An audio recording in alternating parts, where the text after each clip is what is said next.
Hello दोस्तों, आज हम फिर से हाजिर हैं आपके सामने एक इंफॉर्मेशनल वीडियो लेके।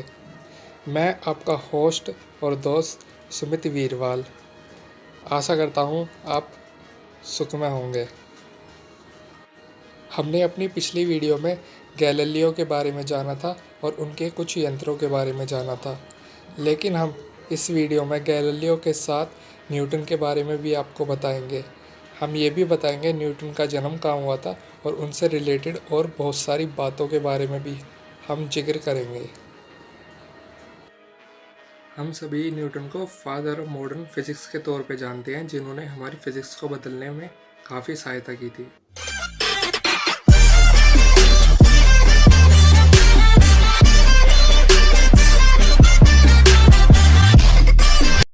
In this video, I will clear your 3 myths about Newton. मतलब मैं इस वीडियो में आपके 3 मिथ क्लियर करने वाला हूँ न्यूटन के बारे में। चलिए वीडियो शुरू करते हैं। इस कहानी की शुरुआत होती है गैलीलियो से। आप ये सोच रहे होंगे गैलीलियो इन्वॉल्व कैसे होते हैं। गैलीलियो का जन्म 15 फरवरी 1564 में होता है और इनकी मृत्यु 8 जनवरी 1642 को होती है। मैं आपको बताना चाहूँगा, गैलीलियो के स्वर्ग सिधारने के 1 वर्ष बाद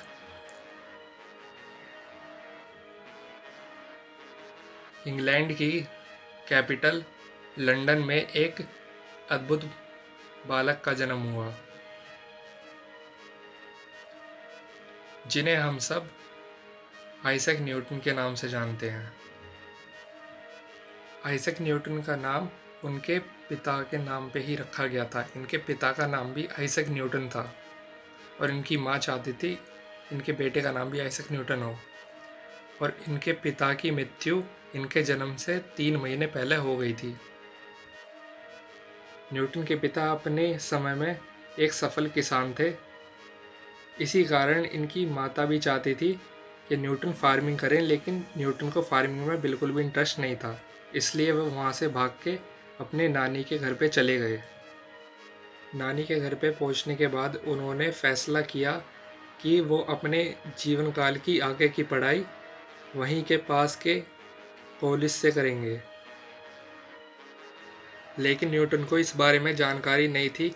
एक दिन कॉलेज में प्लेग की बीमारी फैलने के कारण सभी स्टूडेंट की छुट्टियां हो जाएंगी, जिसके कारण उन्हें घर से ही पढ़ाई कंटिन्यू करनी पड़ेगी। लेकिन उन्होंने समय बर्बाद नहीं किया और उन्होंने इस समय का प्रयोग करते हुए कैलकुलस का इन्वेंशन किया, जो कैलकुलस आज के समय में सबको बहुत ज़्यादा परेशान करती है। लेकिन न्यूटन बहुत ज़्यादा शर्मीले स्वभाव के थे। आप इससे अंदाज़ा लगा सकते हो, न्यूटन की इन्वेंशन कोई साइंटिस्ट देखने आया था, लेकिन वो नहीं चाहते थे कोई उनकी इन्वेंशन देखे, इसलिए उन्होंने अपनी इन्वेंशन पे आग लगा दी। एक दिन एक बार न्यूटन अपने नानी के घर पे आए थे। जब वो खिड़की के पास बैठे थे, वो सेब के बगीचे में एक छोटे से पेड़ को देख रहे थे और वो ये सोच रहे थे कि मैं ग्रेविटी को समझाने के लिए क्या आविष्कार करूं जो सभी लोग समझ जाएं।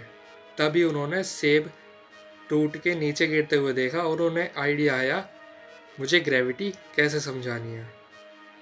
फिर उन्होंने प्रिज्म की हेल्प से सनलाइट से 7 कलर्स ऑफ लाइट निकाल के दिखाए, जिन्हें आप स्क्रीन में देख सकते हो। इनका ये लाइट एक्सपेरिमेंट इतना ज़्यादा फेमस हुआ, आज भी लैब में इसका एक्सपेरिमेंट होता है।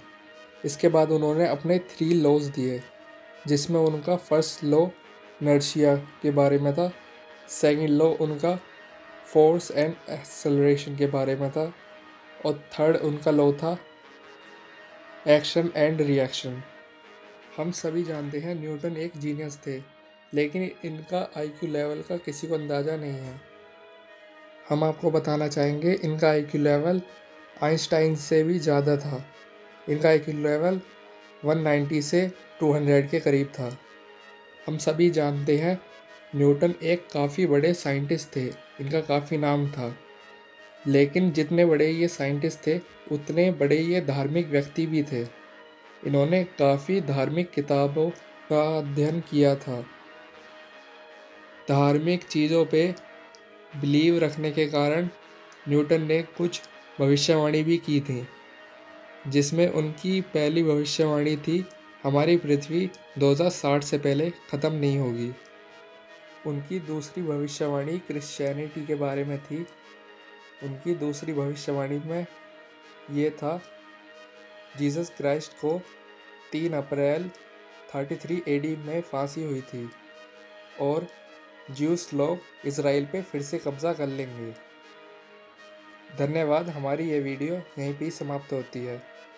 आशा करता हूँ आपको ये वीडियो अच्छी लगी होगी। यही सोच रहे होंगे मैंने मिथ के बारे में तो बात की ही नहीं, तो मैं आपको बताना चाहूँगा न्यूटन के बारे में बनाए हुए कुछ मिथ के बारे में, जिनमें पहला मिथ है गैलीलियो की जिस साल डेथ हुई थी उसी साल न्यूटन का जन्म हुआ था। दूसरा मिथ, न्यूटन ने ग्रेविटी की खोज एप्पल ट्री के नीचे की थी। और तीसरा मिथ, आइंस्टाइन ज़्यादा बुद्धिमान है न्यूटन से।